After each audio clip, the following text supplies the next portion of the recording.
You're listening to She's the Business podcast. You know that terrible, terrible feeling when you discover that somebody has copied your business. Maybe it was your brand, maybe it's your blog, maybe it's your copywriting on your website. Whatever it is an awful feeling to find that you have been copied. So today's episode is all about what you do when you find out. Hi, I'm your host, Jessica Osborne, and in my 23 years of business and marketing, I've built many brands to become multi-billion-dollar companies. And just in the last 10 years, I've built 2 online businesses of my own from my dining room table with 2 little babies running around at my feet. I've made it my mission to inspire you to get out of your own way and become the successful business owner who's living the lifestyle you really desire without all the hustle. This is She's the Business podcast, made by women for women. This is your weekly dose of motivation and inspiration. When you find out that somebody has copied your business, your brand, your blog article, whatever it is that you've put so much time and effort into creating, it can be really hard to know what you should do or what you even could do about it. Where do you go next? How can you stop this person from copying you? Because how frustrating it is when that happens. Well, today I'm bringing you an interview with one of my favorite lawyers around. Her name is Tracey, Mylecharane. She's a solicitor who has been practicing for about 20 years. She's lectured at universities and she now runs her own small business. So she knows the ins and outs of small business law like no other because she has her own business as well. Tracey is also a guest expert for my high-ticket coaching program, the Momentum Club, and I've invited her to talk to us today about what you do when you have been copied. So what do you do about these copycats? What can you do, especially where there's not an obvious answer? Maybe it falls outside of something that is copyrighted. So without further ado, let me play the interview for you. Hello. I am about to be joined in just a moment by Tracey from TM Solicitor, and we are talking all today about how to deal with copycats, which is a really great topic. There's been a bit of discussion online about it lately, but it's something that I think, we all have somebody who either is copying our stuff, plagiarising it, or potentially even impersonating us. I did actually, Tracey, I haven't told you about that, but we could potentially cover that as well. Somebody set up an account in my name using my photos. That is probably the highest level of copycatism there is. And they actually were then sending all of my contacts connection requests. They were trying to connect as I have no idea who it was to this day, but I had a few people help me out. We all reported the account and I think got it shut down, luckily. But I don't know how I would have found out if someone else hadn't told me about it, because it was literally that they had a connection request from me and they said, that's strange, I think I already am connected to her because she knows me quite well, and had a look at it and realized that it wasn't me. So, yes. This happens all the time. It's really scary. Yeah. I don't know who it was. So, yes, I think I'd love to cover off with you your insights on, how to deal with the different types of copycats that we may come across in our business life, what we should be worried about, what we should be doing to protect ourselves potentially beforehand. So we could cover a bit about trademarking, but then also, there are times where it's not about having a trademark. It's maybe not even about copywriting. And what do we do in those instances where we maybe just have to let something fly, or, different ways that we can, I guess, address those things. So sorry, that's a very long introduction. Welcome, Tracey. That's all right. Thank you. Do you want to tell everybody, in case they don't know of you already, although you have a very great Insta account, I'm sure most people are already following you, but give us the 2-minute intro to you, and then we'll kick off this chat. Yeah, sure. Thank you. Absolutely. So I am a business lawyer, and the mantra behind my entire business is prevention is better than cure. As you know, Jess, I spent most of my life, most of my early career in dispute resolution and acting for clients who were caught up in all those really nasty fights and disputes over money, and you see so much go wrong. And so it was based on that I decided to launch my business, which is based on preventing all of that. Let's not end up in that situation where we need to call a dispute lawyer. Let's get everything done and documented properly right from the word go, so you significantly reduce your chances of needing to call on someone like me later to help you out of a dispute. So that's what I stand for in my business. That's what I'm all about. It's that motto of prevention being better than cure, which ties in so beautifully to what you want to chat about today. And perhaps we'll start with trademarks. Trademarks is something that's just coming up so much lately. Copycats, that's a real thing. And yeah, let's dive into that. But I'm finding that there's so much appetite at the moment for people with trademarks. And sometimes a trademark is perfectly appropriate, but not always. Yeah. And there's a lot of excitement about it at the moment, where people just want to trademark everything. And I think there are some, there's some Insta pages where it's all about trademark everything. But the message has got to be, you don't have to trademark everything. No. They have their place, absolutely. And I think what is also important for people to realise is the context about trademarks.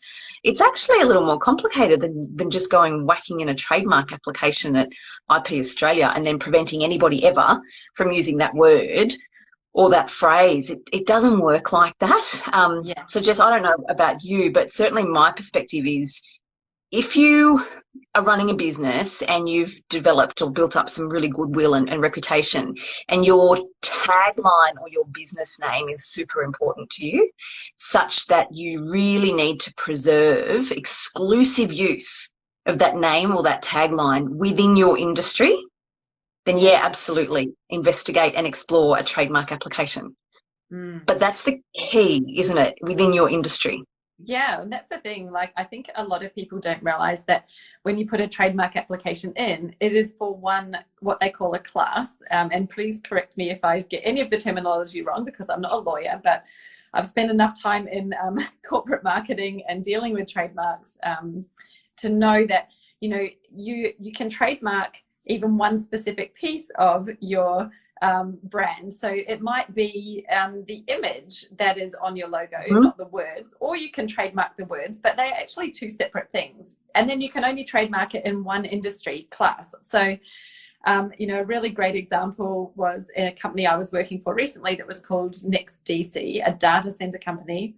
When we were trademarking NextDC, Next Retail from the UK actually tried to throw up a dispute about it to prevent us from trademarking that name because the word next was in it. But clearly, we weren't trying to trademark NextDC in the retail category, and they didn't have a trademark in the technology, telecommunications category, because that's not the business that they're in.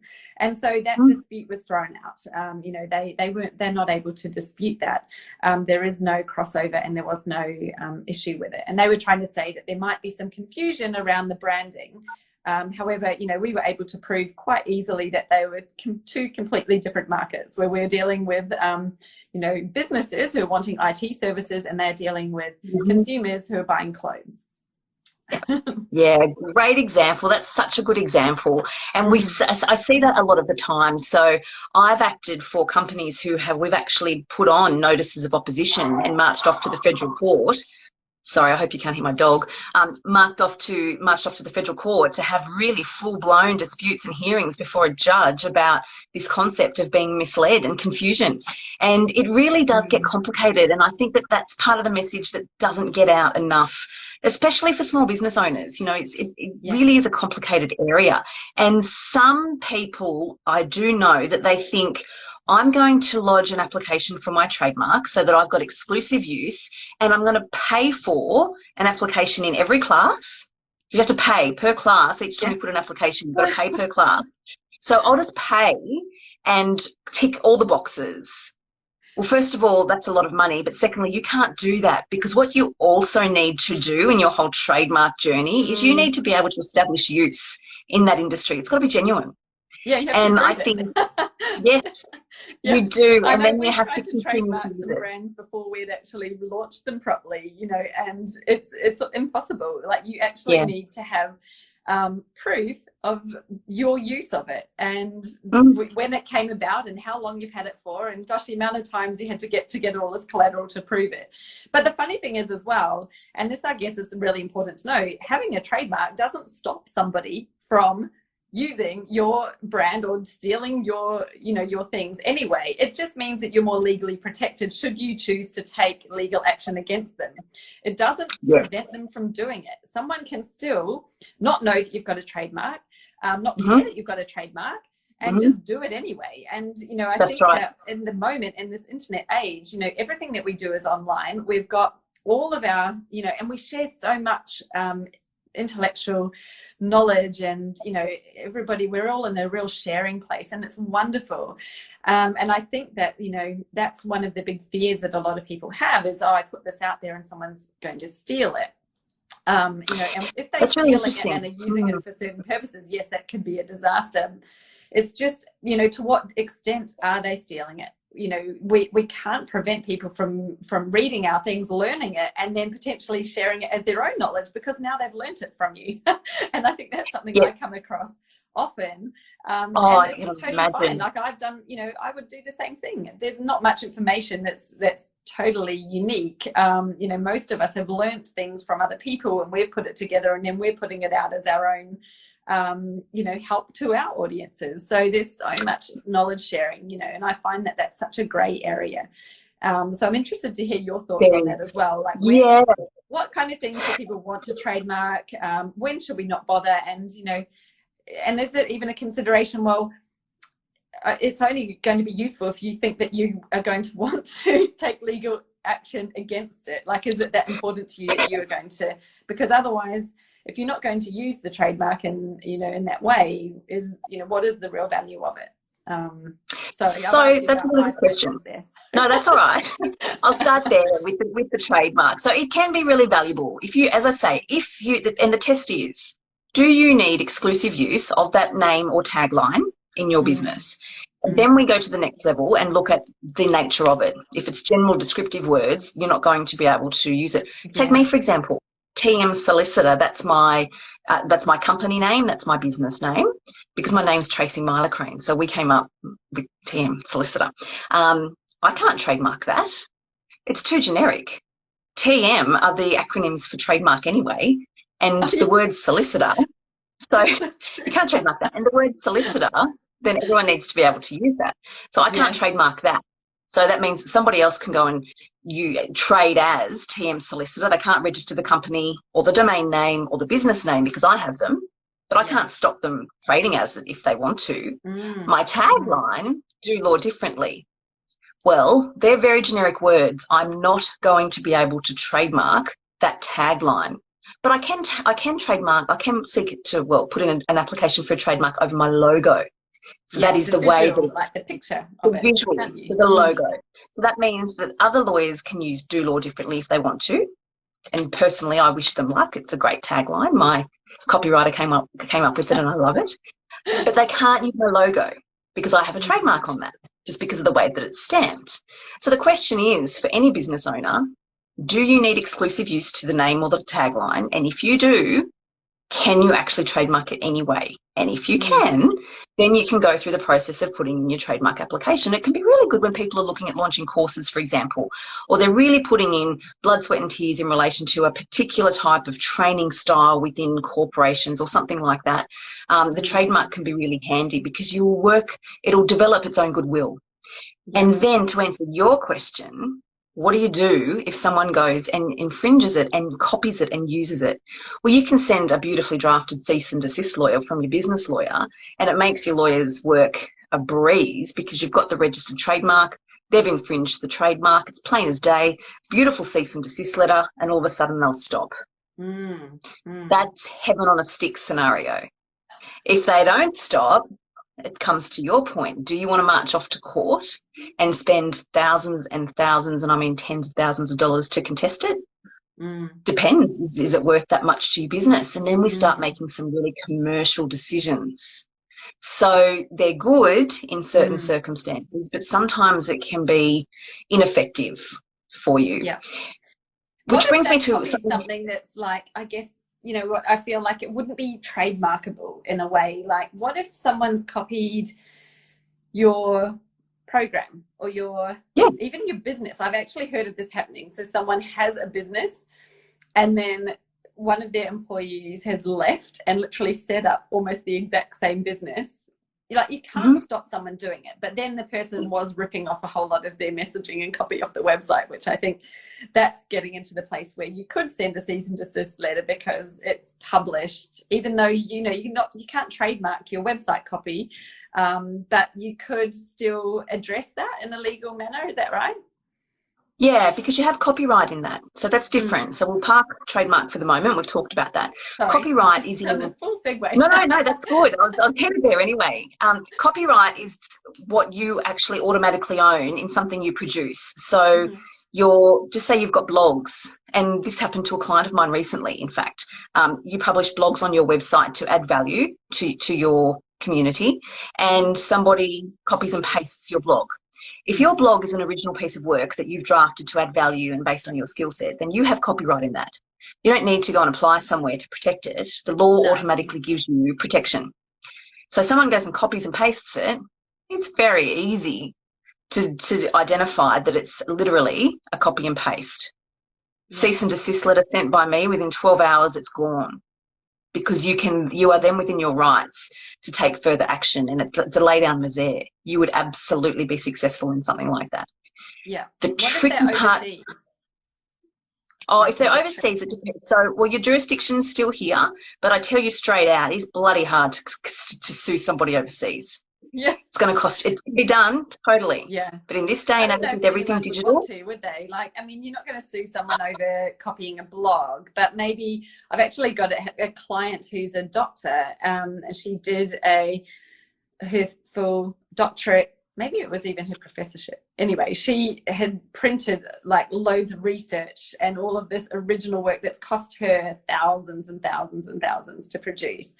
And someone was ripping that off and putting it on their own website. So she was really feeling, you know, in a place of like, what can I do about this? Because it was so precious to her. So, you know, for me, if someone copies my blog, I think, well, you know, good luck to you. That's really frustrating. But, you know, I'm not going to, you know, go and follow that up legally. If they don't respond to a letter, then my best way of dealing with it, I think, in my view, is to think, well, that's great that I've got something so good someone wants to copy. I'm just going to keep ahead of them and put out more new stuff so that I'm always one step ahead. You know, I think that's the only thing I can do in some cases, because, you know, you can't stop people from doing things, and if I'm not willing to attack them legally because it's not worth it and financially, then I think for me that's kind of what I would deal with, the low level copycats on that sort of level. Maybe you can leave in a comment to say thanks, I'm glad you love my post that I wrote. There's strategy. That's right. You can do that. There's strategy. Going back to your friend who's the doctor, there's actual real damage and loss there, particularly if she's an academic, and that compromises her academic integrity. So there are avenues available. For most small businesses, that's not the case. And the thing is, sometimes people copy not realising that they're not allowed to, not realising it's the wrong thing to do. Believe it or not, yes, that does happen. Other times people copy thinking no one will ever find out. And other times they do it knowing damn well they're doing the wrong thing, but they want leverage and they want to capitalise on somebody else's work. The cease and desist you can send if it is blatant copying. Yes, you can do that. I accept what you say in relation to, are you really going to march off and commence legal proceedings? And my view as a litigation lawyer is that litigation should be avoided at all costs unless you absolutely have to, because the expense and the time and the stress associated with it, unless it's a damn good reason, it's not worth it. But that's not to say you need to lay down and just accept that somebody's going to steal your stuff and not take steps to protect your business, because it's building, it's your business, it's your hard work. What I think is unfortunate is when we get into situations where businesses are setting up, they're copying your website template layout, they're copying your colour scheme, they're using some of your crafty words, It's not plagiarizing because they haven't copied and pasted, but you can see the theme through Yes. their copy, and you can tell that they've done it. And sadly, whilst as much as that can frustrate and disappoint small business owners, those are the times where there's actually not a great deal, if anything, we can do about it. Unless that business is passing itself off or holding itself out to be you and creating genuine confusion in the marketplace, which they don't usually do because they've got their branding and their name. So there's no confusion over you or her, but we just know that one's copied the other. So unless that's happened, it's unfortunately one of those really bitter pills to swallow where we go, this is just the world we live in. And we ought to just think about it the way you think, I think, Jess, which is great. I'm going to take it as flattery. Clearly I'm doing something right, and just keep going on about your business. So, you know, it's one of those, it's really easy to get caught up in it and think, I feel I'm hurt, I'm offended, how dare you, get emotional and fiery and all those things, which does not serve you. No. Or you're giving away all your energy to this other person. And, you know, I really think, you know, what are you going to do? Marching up to their door and say, hey, you know, you're copying my business. I think the best thing is to think, that's great. You know, I've got something that somebody else actually must think is amazing, because otherwise they wouldn't copy it. So I'm just going to continue actually being me and, you know, focus on what your next step is. Like, where are you going next? What are you saying next? Because that's what they don't know. They don't know what you're going to do next. They can see what you've done and they might be able to copy that. I always find it funny because as I tell a lot of my clients, you know, what you see is the top of the iceberg. It's like the 5%. You're not seeing the strategy that's gone into what they're doing. So often when someone tries to copy, it just doesn't work. Like, it doesn't come across in the same way. They haven't understood the strategy behind everything that you're doing and how all the pieces are connecting. So they've gone to try to put the puzzle together, but it's like they've got half the puzzle pieces around the wrong way and they're not actually connecting. And, you know, let's hope that it doesn't work. Do that. It's not the way to do it. You need to find your own, you know, make your own jigsaw puzzle, make it so your pieces connect and they're connecting to your audience. Because if you've tried to like take what someone else is doing and then do it yourself, and, you know, especially to that degree, you are not them. You know, they've got that connection. They're successful because they've got a connection with their audience and they're doing it in their way. And all of the pieces that they're doing have fit together in this beautiful symphony. You're coming in, you know, maybe as a, let's use another metaphor, but like a junior violinist and trying to play in an orchestra, and you don't know the notes. You don't know how to join in the song. So it's really not going to come across as a beautiful song to the audience anymore. It's going to sound terrible. And you're not going to achieve that same result. So I really think, you know, it's a terrible idea for someone to do it. And I just have to think, well, good luck to you. If that's really all you can do. Like, I'm going to do better. I'm going to step ahead and be always 2 steps ahead of you, you know, for those people who might be in that place, because it's just not good business. It's not. And just for context, we're talking about third parties, so unrelated third parties who are just coming along, seeing our stuff on social media or our website and copying it. But going back to what I stand for, prevention being better than cure, there are some things we can do to protect our business when we're talking about an example you mentioned earlier, where somebody has worked in a business, left, gone up and set up in competition and stolen all their stuff. So there's stuff we can do there and frameworks we can put in place there in our business to protect us against that. Because what we don't want is to be building our business, growing our team, training, teaching, investing, pouring our heart and soul into it, and then having somebody leave and go and copy us and act in competition. So there's a range of things we can put in place in terms of that type of framework, in terms of contractor agreements, employment agreements, restraint of trade, protect your copyright, non-competition. So I've got some clients at the moment where we're drafting in particular clauses where, yes, we're growing our team, but we've got a clause in there to say that you agree that you won't set up your own business within 2 years of leaving us in competition within a certain radius, which can get tricky because everyone's digital and we're all virtual and remote these days, but then that you won't act for, communicate with or contact any client or lead or contact of the business for a period as well. So you see, we're protecting ourselves there. So if someone wants to leave and go and set up in competition, well, good luck to you, but you can't do it on these conditions, and you certainly can't do it and have any contact whatsoever with the people that you've come into contact with in my business. And then if it comes to our attention that you've stolen all our precedents and templates, which people do, well, cease and desist letter, because that's our copyright. Again, you're not going to march off to court about it, but you would hope that when we're in small business and we're growing our team and we're growing our business, we're doing it with good faith, and we like to think that other people are engaging with us in good faith. Yeah. It's not always the case, sadly, as we all know, but there are some things we can do to protect ourselves. Yeah. And like you say, I think sometimes people don't realise that they're doing something wrong. That definitely does happen. And, receiving that letter can be more than enough to make them think, oh, my goodness, I didn't know I was doing something wrong. Of course, I'm going to stop.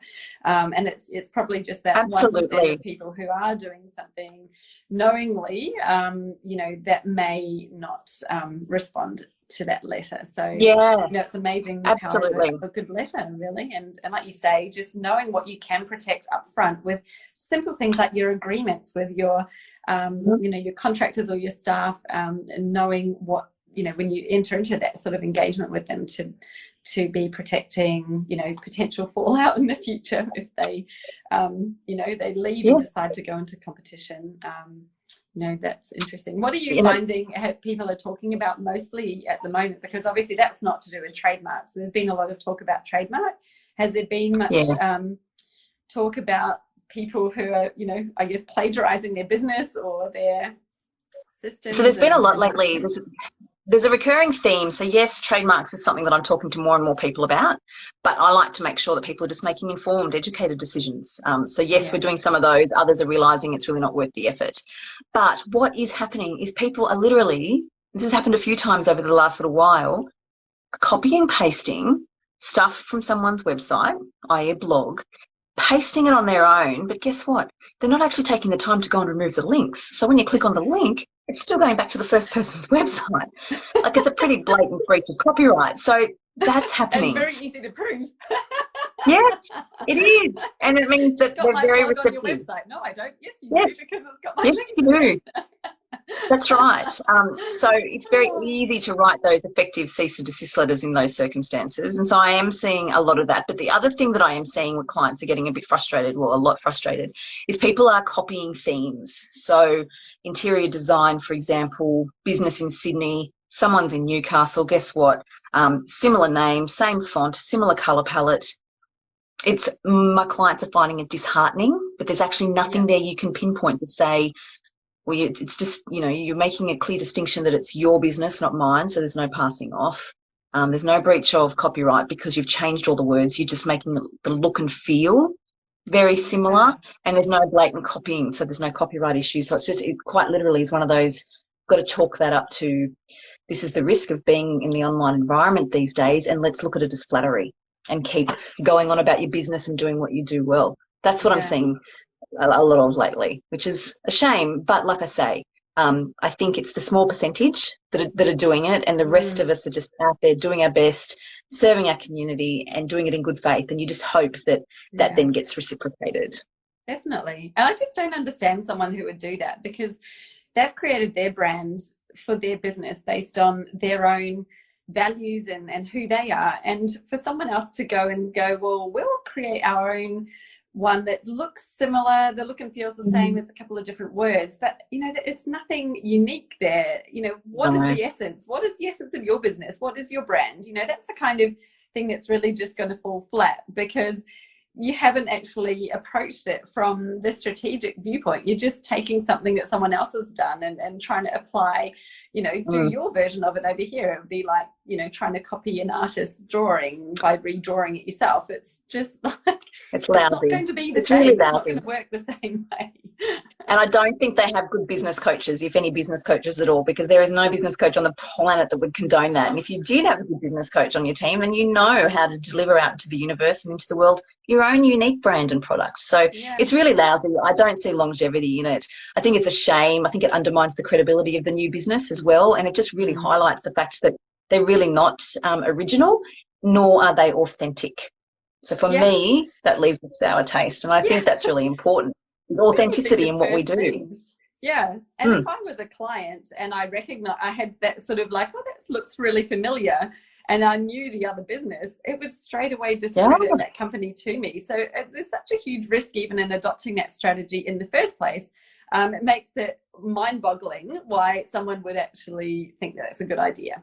Unless, Agreed. actually, I've actually heard of this happening before, and they may have used an offshore designer or somebody that doesn't really understand about things. They just know how to design, and has given them well, who are your competitors, or what do you like the look and feel of, and that designer's literally just mashed it, done a rehash of it. Or they may not even know that they're looking that similar to someone else, because the designer's gone and done their own research and come up with it based on something that exists already, which I have heard of that happening as well. Clearly that's a bit of a concern for those people who've done that, but it's just things to look out for. And I think you've got to be aware of your own business. So if you are getting someone to design something for you, it is good to know who else is in your market and know what they look like, so that you are being unique, as well as obviously building your brand from your own perspective. When you do start with yourself and your values and what's true to you, I think it's really hard to come up with something that's going to be the same as someone else, because you are so different. But it's good to have a look around what other people are doing, because I think, and I've actually been in this situation where a brand I work for looked very similar to the main competitor. And it was just a disaster from a marketing perspective, because the people in the market found it difficult to differentiate between the two. And so, you're really doing yourself such a disfavor to be presenting and looking like someone else. It's certainly something I'd make sure that, I would be making sure I'm definitely not copying anybody else, so that I have that really strong brand reputation, that different feel, that people know it's me, they know it's mine, as opposed to, thinking, well, that's worked for them and let's take a bit of that and try to make it work for us as well. It doesn't work like that. Wholeheartedly agree. Well, that has been a really fascinating discussion. Do you have any other last tips for people before we sign off today? Not really, nothing that we haven't already covered. My view always is put a strategy in place rather than just knee-jerk reaction, quick. Someone said a trademark's a great idea, quick. Really think it through. So I'm all about strategy. And if you have a sound strategy, if you're working with the right team, then I think you're less inclined to be susceptible to being rattled when you do come across these issues of someone, copying your look and feel or your brand. And if you do put that strategy in place, you have a proper plan, then you know whether a trademark is valuable to you. You know what you've got your own copyright in, and you can go forward with absolute confidence. And so if something does happen, you take it in your stride, you make a decision that's appropriate at the time, and you keep on going. Yeah, so I'm all about the strategy. Keeping the emotions out of it. Let's make, really good decisions. I think, absolutely. It's a really great advice there. Now, if anybody would love to connect with you and learn a bit more about legal, what do we say? Doing legal better? No. Do law differently. Your tagline. I said it totally wrong. Do law differently. Yeah, so I'm over on, so and it works. So I'm over on Instagram. You can handle, and where do they find you? So it's TM Solicitor is my Insta handle, so that's super easy to remember. And same with the website, tmsolicitor.com.au. Perfect. Thank you so much, Tracey. I really appreciate your time, and thank you to everyone who joined live and who's joined on the replay as well. It's been great. Thanks, Jess. For you to join us. Thanks so much for having me. Great to chat. Thank you. Talk soon. See you. Bye. Bye. So if you would like to improve the marketing of your business, then the first place we always start is with your ideal customer avatar. Now, my system for your ideal client is different to most. With my ultimate customer avatar worksheet, there are 35 questions to help you really deep dive into what your ideal client is currently thinking, feeling, and what their goals are, what they're doing in their buying behavior. Go to jessicaosborne.com/customer-avatar to download your free copy of my ultimate customer avatar worksheet today. And let's get started on defining who that ideal client really is.